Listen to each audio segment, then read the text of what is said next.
नमस्कारम। आप सभी को बुद्ध पूर्णिमा के बहुत बहुत शुभकामनाएं। और मित्रों, जो आज मैं बताने जा रहा हूं आपको, देखिए, जो व्यक्ति अपने आप को शरीर यानी कि जो खाता है, कमाता है, सोता है, मल त्याग करता है, बच्चे पैदा करता है, इन सब से ऊंची सोच जो अपने अनुभव के स्तर पे, सिर्फ कहने के लिए नहीं, कभी महसूस किया या सोचा, ये बात उसी को समझ में आएगी। बाकी जो लोग हैं उनको ये ढोंग और अंधविश्वास लगेगा, उनके लिए भी वैसे मैं बोलता नहीं हूँ।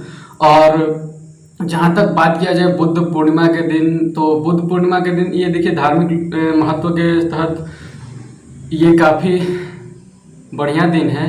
लेकिन इसके साथ साथ हर पूर्णिमा के दिन एक खास चीज़ होता है पूरे पृथ्वी पे, जो बहुत कम ही लोग महसूस करते होंगे या जानते होंगे। देखिए, हमारे सनातन धर्म शास्त्रों में ये सब चीज़ों का अच्छे से वर्णन बताया गया है कि क्या होता है, क्या नहीं होता है। और जितने भी पर्व त्यौहार होते हैं, सबका एक साइंटिफिक रीज़न भी होता है।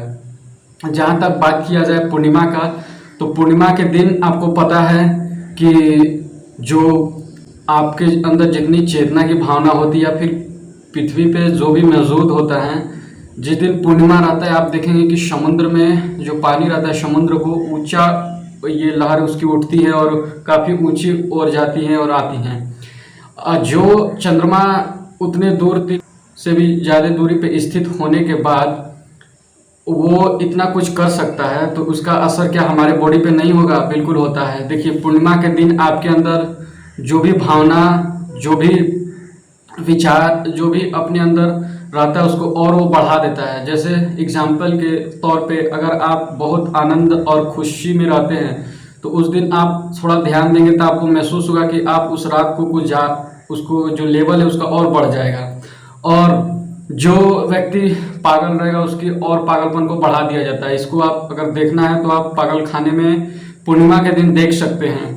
उस दिन वहाँ के लोग जो ज़्यादा डिफ़िकल्ट कंडीशन वाले पेशेंट होते हैं, उनके साथ कुछ अलग घटना होती है और उनका जो मन होता है वो अलग अशांत हो जाता है, और वो एक खास प्रकार के उनके जो बॉडी में है उसको बढ़ा देता है।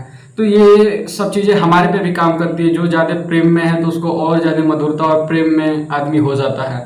और जो व्यक्ति क्रोध, हिंसा या क्रूर भावना करता है, उसके अंदर वैसा ही भावना को उत्पन्न कर दिया जाता है। इसलिए हमारे शास्त्रों और पूर्वज लोग मूर्ख नहीं थे, उन्हें पता था इन सब चीज़ों के बारे में। जो आजकल के लोग इतने पढ़ने लिखने के बाद भी इस सब चीज़ों को नहीं जानते थे, हमारे पूर्वज लोग, हमारे ऋषि मुनि लोग, वो बस ऐसे ही जानते थे। और ये बात सबको पहले से मालूम रहता था, उन्हें बताने की ज़रूरत नहीं होती थी। तो इसका हमारी बॉडी पर भी काफ़ी असर होता है। इस दिन कोई अपने चैतन्य रूप से चेतना को जगाता है। इन सब जो शरीर से ऊपर और मन से ऊपर जाने की सोचता है, वो विचार रखता है, या फिर अपने आप को इन सब चीज़ों से ऊपर ले जाना चाहता है, तो ये दिन उसके लिए खास होता है। और साइंटिफिक रीजन से भी हमारे बॉडी के अंदर जो भी ऊर्जा क्षमतावान जो भी होते हैं, उनको ये बढ़ा देता है। इस दिन आपको काफ़ी कुछ अपने बॉडी के अंदर महसूस करने के लिए मिलता है, जो कि आपको नहीं मालूम होगा। बस लोग समझते हैं कि पूर्णिमा के दिन ये होता है, वो होता है, बस ये धार्मिक गाथा से जोड़ के देखते हैं। लेकिन ध्यान दें कि जो भी हमारे धार्मिक पर्व त्यौहार जो भी कुछ होते हैं, उनका सब कुछ का एक साइंटिफिक कारण और रीज़न होता है। हमारे भारत में इन सब चीज़ों का सब कुछ एक वैज्ञानिक दृष्टिकोण से परिपूर्ण है, क्योंकि सबका एक अलग महत्व, एक अलग वैज्ञानिक दृष्टिकोण से लाभ होता है।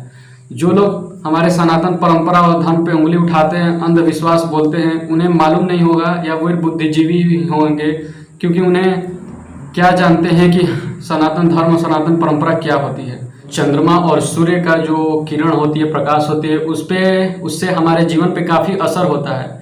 क्योंकि चंद्रमा नहीं रहेगा तो महिलाओं में मेंस्ट्रुएशन साइकिल प्रोसेस नहीं हो पाएगा, और सूर्य नहीं रहेगा तो जो हमारी ऊर्जा प्रणाली है, क्योंकि चंद्रमा और ये सूर्य के किरण के जो हैं, उसी के चलते हमारा जीवन अब पृथ्वी पे फल फूल रहा है। क्योंकि जो चंद्रमा को आप जानते हैं, चंद्रमा का अपना प्रकाश नहीं है, वो सूर्य से ग्रहण करता है। और हमारे ऐसे शास्त्रों में बताया गया है कि जो व्यक्ति चंद्रमा के 1008 चक्र को देख लेता है, उसका बॉडी महसूस करता है, उसे बहुत कुछ करने की ज़रूरत नहीं है, उसे अपने आप मुक्ति मिल जाती है। मतलब इसका कहने का मतलब क्या है साइंटिफिक रीज़न में, कि जो व्यक्ति सूर्य के 7 चक्र और चंद्रमा के 1008 चक्र, यानी कि इसको कंप्लीट होने में 84 साल लगते हैं, जो व्यक्ति इन सब चीज़ों को कंप्लीट कर लेता है, भले ही वो कितना गंदा व्यक्ति हो, चाहे कितना भी पाप किया हो, लेकिन वो जो पृथ्वी और इन ब्रह्मांड के जो नियम है, इनसे ऊपर उसका जो शरीर का भावना, ये जो आत्मा का है, वो टूट जाता है संपर्क में।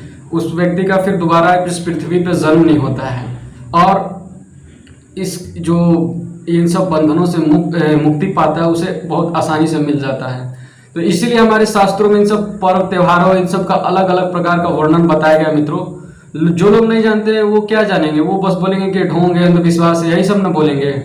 तो आशा करते हैं मित्रों कि आप इस बारे में जाने होंगे। अगर वीडियो पसंद आए तो वीडियो को लाइक कीजिए और बहुत सारे लोगों तक शेयर कीजिए, ताकि उन लोगों को भी ये बात समझ में आए।